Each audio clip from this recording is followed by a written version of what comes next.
ஆண்டவர் உங்களோடு கூட என்ன பேசுகிறார்? என்னுடைய வார்த்தைக்காய் காத்திருக்கிறீங்களா? வேத புஸ்தகத்துல எபேசியர் 5ஆம் அதிகாரம் 16வது வசனம், நாட்கள் பொல்லாதவைகளானதால் காலத்தை பிரயோஜனப்படுத்திக் கொள்ளுங்கள். காலத்தை பிரயோஜனப்படுத்திக் கொள்ளுங்க.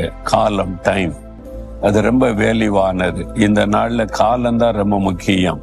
அதுவும் இது பொல்லாத ஒரு நாட்கள் என்று வேதம் சொல்லுகிறார். கடைசி காலம்ல, அதனால இந்த கடைசி காலம் தீமையான நாட்கள், பொல்லாத நாட்கள்.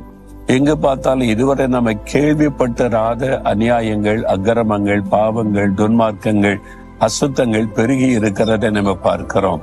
இது இயேசுடைய வருகையின் நாட்கள், உலகத்தின் முடிவு காலம், கடைசி நாட்கள். அதனால பொல்லாத காலம் இது என்று வேதம் குறிப்பிடுகிறாரு. அதனால தேவ பிள்ளைகள் இந்த காலத்துல ரொம்ப விழிப்பா இருக்கணும், கவனமா இருக்கணும், ஜாக்கிரதையா இருக்கணும். நாட்கள் கொடிதா இருக்கிறதுனால நம்ம எச்சரிக்கையா இருக்கணும்னு ஆண்டவர் சொல்லுகிறார். அதனால ஆண்டவருடைய பிரசன்னம் எப்போதுமே நமக்கு தேவை. இயேசுவோடு கூட வாழ்ந்து, இயேசுவோட நடந்து, இயேசுவோடு கூட ஒவ்வொரு நாளையும் நம்ம அவருடைய கரத்தை பிடித்து கொண்டு நடந்தாதான் நாட்களை நம்ம தாண்ட முடியும்.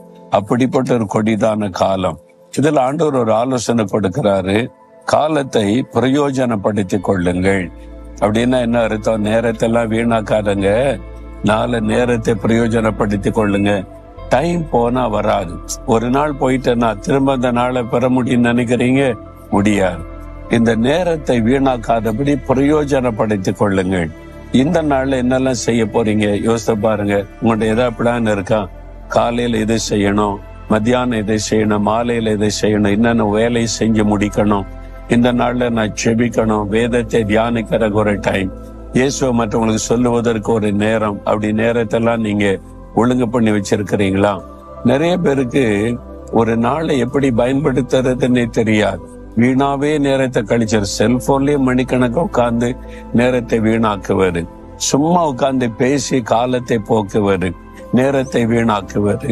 அந்த ஆண்டவர் சொல்லுகிறார், காலத்தை வீணாக்க கூடாது, உடைய காலத்தை குறித்து கவனமா இருக்கணும்னு சொல்லி ஆண்டவுடைய கரத்தில் ஒப்பு கொடுத்து ஆண்டவுடைய சமூகத்துல வைத்து ஆலோசனை பெற்ற காரியத்தை செய்யுங்க.